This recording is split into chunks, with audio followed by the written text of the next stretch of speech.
Hi students. So in last class we discussed the internal structure of the kidney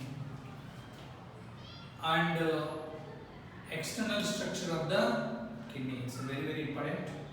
So today class we are going to discuss.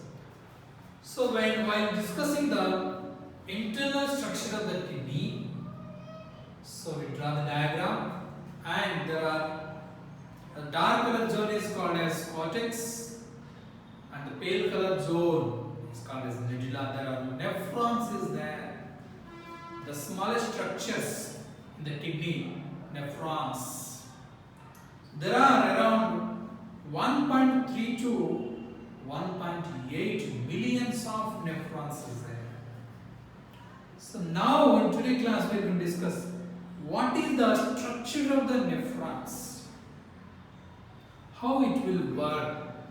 So these nephrons act like a room. They will like sweep all the dust in the rooms.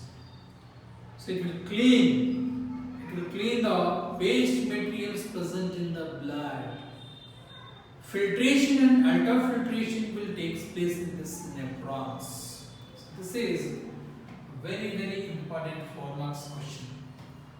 The structure of the nephron and the mechanism of urine formation. From these 2 questions, we can compulsory expect 1 question from this 4th lesson. So, structure of the nephron. Structure of nephron. What is the structure of the nephron and the mechanism of urine formation. So the structure of nephron consists of 2 parts. One is malfusion body.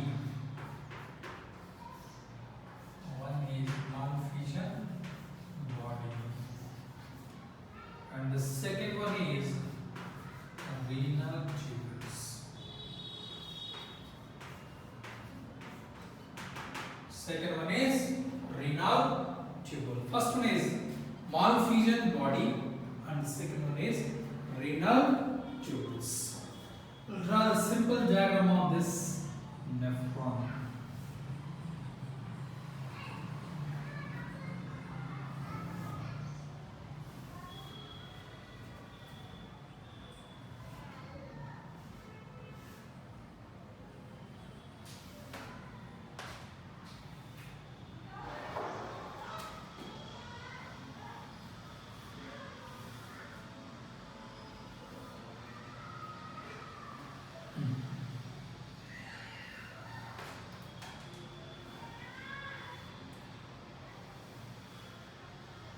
See, this is the structure of nephron. Like this, smallest structure of nephrons around. How many nephrons is present in each kidney? Around 1.3 to 1.8 millions of nephrons is present.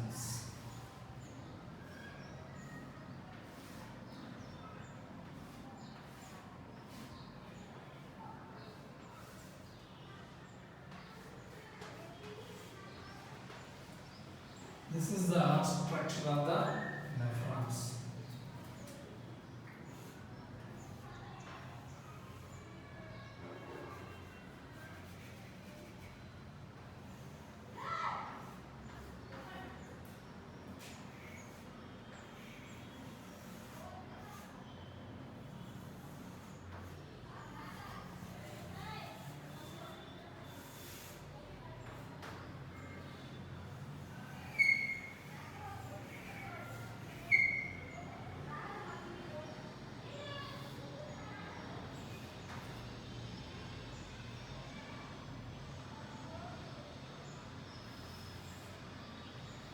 These are the blood capillaries.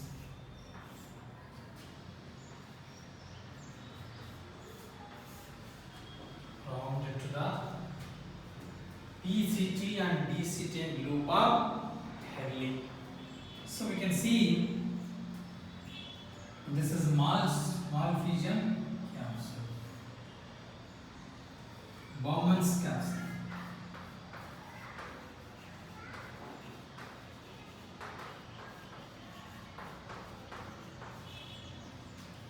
This is a cup-shaped blind sac-like structure. So Bowman's capsules look like a cup-shaped structure.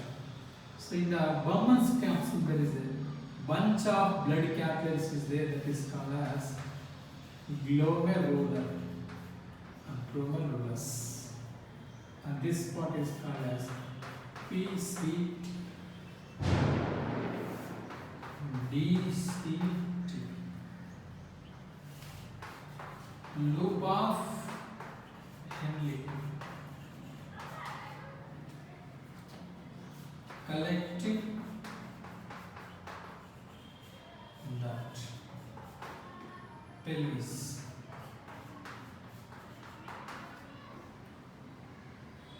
blood capillaries, network of blood capillaries, afferent arterioles,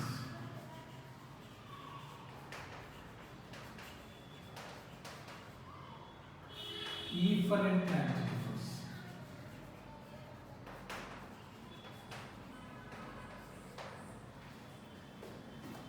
this is a simple diagram of the nephron. Nephron consists of two parts. One is Malpighian body and the second one is renal tubules. Come to the Malpighian body. A blind, a cup-shaped structure. A cup-shaped blind-like sac structure is there. That is called as Bowman's capsule. Bowman's capsules. In the Bowman's capsule, a bunch of blood capillaries. In one Bowman's capsule, there is a bunch of blood capillaries. The bunch of blood capillaries is called as glomerulus.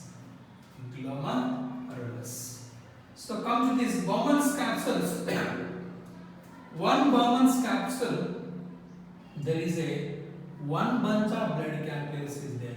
Like this nephrons, in each kidney 1.3 to 1.8 billions of nephrons is there in each kidney.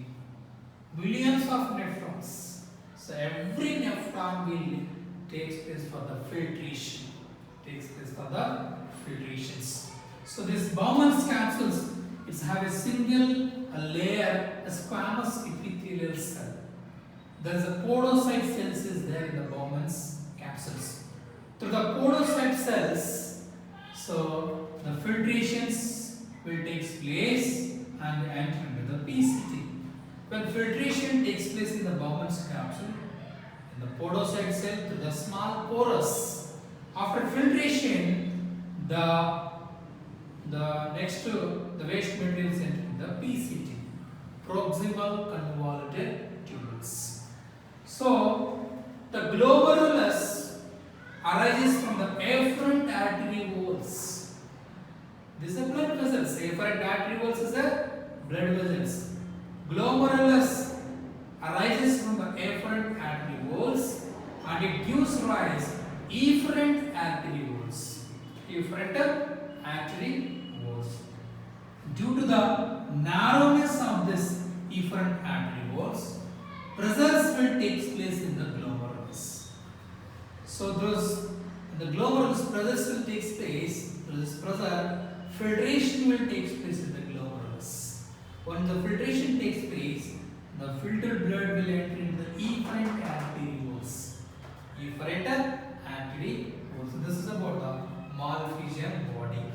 Malpighian body consists of Malpighian tubules or Malpighian capsule consists of Bowman's capsule and glomerulus. Bowman's capsule and glomerulus together is called as Malpighian capsules.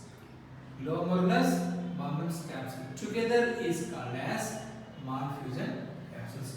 So Malpighian capsule actually talks about the cup blind sac-like structure is called as Bowman's capsule.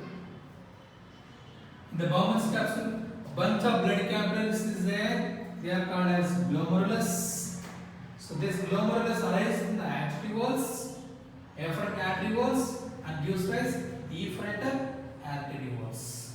So in the Bowman's capsules, a single squamous epithelial cells is there, so podocyte cells is there, the small porous is there. Through the sporus, when filtration will takes place, the waste materials move to the next part that is called as PCT, proximal convoluted tubules. Next come to the renal tubules. Renal tubules consist of three parts. One is PCT, second one is DCT, third one is loop of Henle. Loop of Henle. Come to the PCT. First are proximal convoluted tubules. First are proximal convoluted tubules. So the next one is loop of Henle. This loop of Henle is in U-shaped structure. It's a U-shaped. U-shaped. Loop of Henle is in U-shaped. Next one is DCT. Distal convoluted tubules. Distal convoluted tubules. Next part is collecting ducts and pelvis. So come to the explanations. Once the filtration takes place in the Bowman's capsule, the waste materials enter into the PCT, proximal convoluted tubules. This through the PCT it will enter into the loop of Henle, a U-shaped structure. From there it will enter into the DCT, distal convoluted tubules, and the waste materials enter into the collecting duct. Collecting duct. This collecting ducts is a form of pyramids and calyces. How it will form by the formation of pyramids and calyces. This collecting duct will be formed. This collecting ducts will open into the pelvis. Pelvis leads to the again ureter. Where ureter is saw in last class, that is kidney. So kidney ureter, pair of ureters is there. So this finally this collecting duct connected to the pelvis. This pelvis leads into ureters. How the waste materials enter the ureters into the bladder. See, once the filtration takes place in the Bowman's capsules, the waste materials enter into the PCT, proximal convoluted tubule. From here, loop of Henle to the collecting, loop of Henle to DCT, distal convoluted tubules. So distal convoluted tubule to the collecting duct to the pelvis to the ureter. So this ureters, through the ureters, the urine enter into the bladder. Temporarily the urine store will be in the bladder. Through the urethra, the urine will go away from the body. This is the structure of the nephron. Diagram. Two parts, that is small fission body and a renal tubules. PCT, DCT, loop of Henle, and so this is the parts of the structure of the nephrons. So next we will discuss the most important, the mechanism of urine formation. Mechanism of urine formation.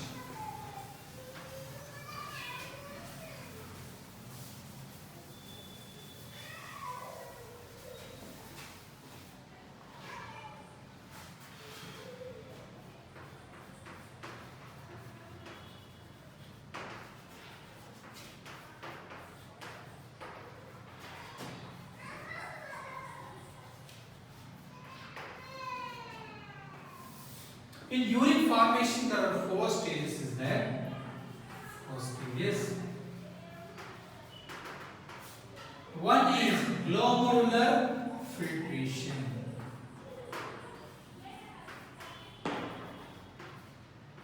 Glomerular filtration.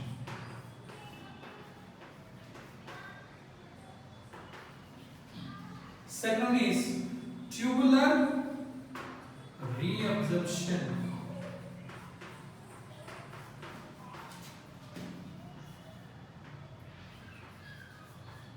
Tubular reabsorption.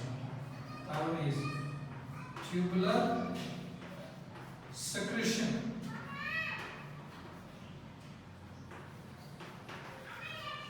What is the difference between absorption and secretion? The last one is formation of hypertonic urine. Formation of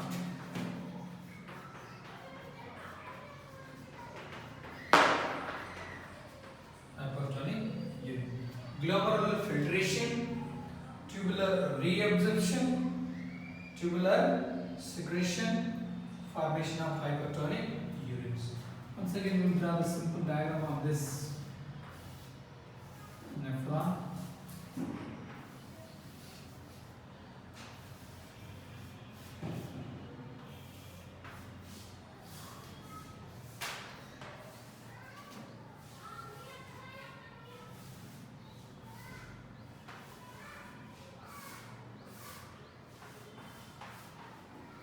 So, you can see the bunch of blood capillaries.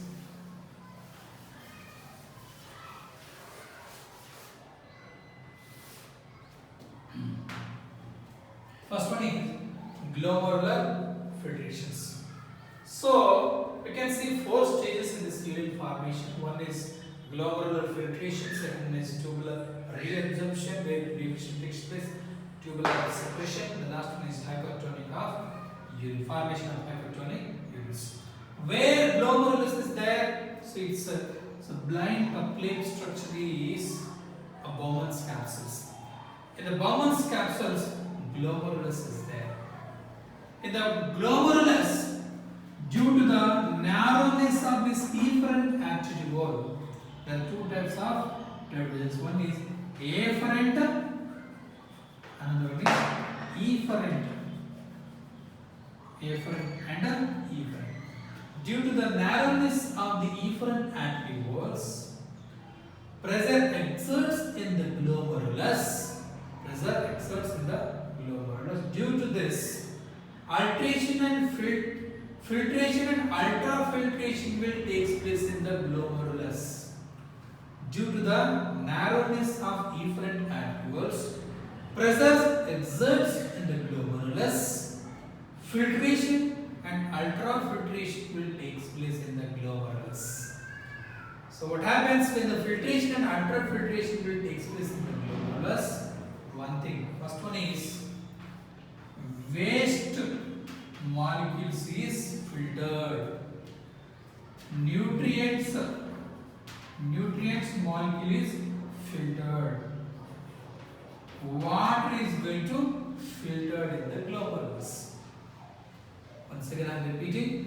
Filtration in the glomerulus due to the narrowness of efferent arterioles. Due to the narrowness of efferent arterioles. Pressures happen or exerts in the glomerulus. So filtration and ultrafiltration will take place in the glomerulus. What is going to filter in the glomerulus? Waste molecules is going to filter. Nutrients molecule is going to filter. Water is going to filter in the glomerulus. So these all are filtered in the glomerulus and will enter into the next part, that is PCT, proximal convoluted tubule. Proximal convoluted tubules. Glomerular filtration will take place in the glomerulus. It's a bunch of blood capillaries, afferent arterioles and efferent arterioles. Next one is tubular reabsorption. So tubular reabsorption will take place in the proximal convoluted tubules. Proximal convoluted tubules. Once the filtration takes place in the glomerulus, through the Bowman's capsule, to the podocyte cells, small porous is there. From the small porous, the waste material will enter in the PCT. Next part, that is PCT, proximal or first convoluted tubules. What happens in the proximal convoluted tubules? Reabsorption will take place. There are so many useful materials is present in the urine, in the primary urines. Primary urine also look like a blood. There is the primary urine is look like blood. It is also red in colors. So small differences is there. So in this urine, there are so many uses useful materials is there. So that useful materials will be reabsorbed by the blood capillaries in the PCT, proximal convoluted tubules. There are network of blood capillaries are surrounded to this PCT. Through the osmoregulations, what happens? The useful materials like glucose will reabsorb, amino acid is reabsorbed, vitamin C is reabsorbed, potassium, calcium, sodium, chloride, 75% of water is reabsorbed in PCT. So very important. Reabsorptions. There are so many useful molecules or minerals or substances is present in the urine. In the PCT, all the useful materials like glucose, like amino acids, like vitamin C, potassium, calcium, sodium, chloride, 75% of water is reabsorbed in PCT. It's very beautiful. 75% of water is reabsorbed in PCT. That is happening where? Proximal convoluted tubules. Once the reabsorption takes place, the urine, the waste materials enter into the loop of Henle. From the loop of Henle to the DCT, distal convoluted tubules. Tubular secretion will take place in DCT. Distal convoluted tubules. What is difference between absorption? Reabsorption is nothing but regaining from the urine. The useful materials are reabsorbing. But what happens in the DCT? So the blood capillaries is there. There are some waste materials is there. Few waste materials is there in the blood. These waste materials are secreted, releasing, sending into DCT. The waste materials present in the blood, finally the waste materials present in the blood are entering into the waste materials, into the DCT through the blood capillaries. What are the waste materials? Like urea,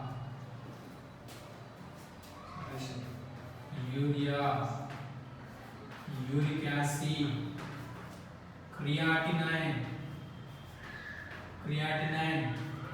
potassium, sodium, hydrogen. It will also maintain pH of urine. It will also maintain pH of urine in DCT. So that is the difference between the reabsorption is nothing but the useful materials are absorbed in PCT.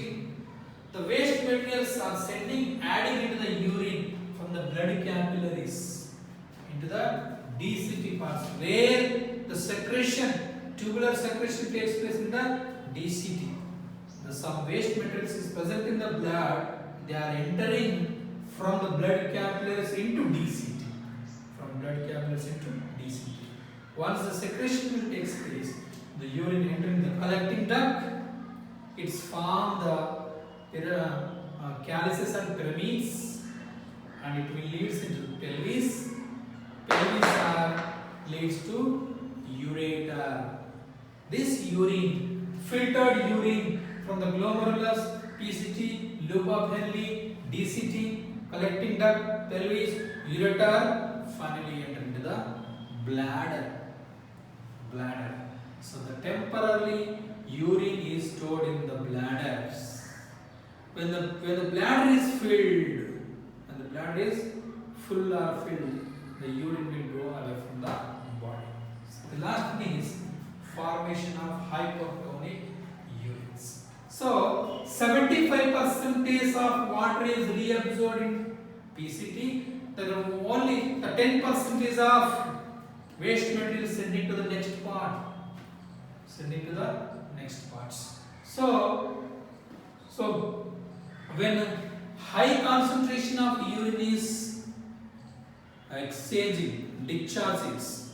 When high concentration of urine is discharging, to dilute the high concentration of urine, vasopressin hormone is going to release. Vasopressin. To dilute the high concentration of urine, vasopressin hormone is going to release. So it's controlled by pituitary glands. It's controlled by pituitary. If you are drinking plenty of water, so if the more urine is going away from the body, vasopressin is not released. When high concentration of urine is releasing, to dilute the high concentration of urine, vasopressin is going to release. It is not good for the releasing of vasopressin in our body. That's why you should drink plenty of water. If you are drinking plenty of water, it will not affecting on the body. Vasopressin will be not released. So, due to this disease of vasopressin when it is released in our body, so diabetes insipidus and disease was diabetes insipidus. So the disease of vasopressins, deficiency disease of vasopressin is diabetes insipidus. It is not good to release the vasopressin. These are the 4 stages of mechanism of urine formation. One is glomerular filtration. What happens in the glomerular filtration? Waste nutrients molecules, water molecules is filtered. Tubular reabsorption in PCT, 75% of urine is reabsorbed. Glucose, amino acids, vitamin C, potassium, sodium, calcium, chloride are reabsorbed. Some are useful materials are again reabsorbed. Tubular secretions. So tubular secretions, the waste materials are entering into the DCT for the formation of hypertonic urines. These two are very important. From these two, this is the very important for 4 marks question. You can compulsory expect this question, mechanism of urine formation. Write these 2 answers. First one is structure of nephron and the second one is mechanism of urine formation. So for the structure of nephron, draw the diagram. For this, you have to draw this. You have to explain these 4 stages. So in your textbook, there is in the box, so the information has given in the box on the right side of the textbook. Okay, just read and write these 2 questions. Okay, thank you, students.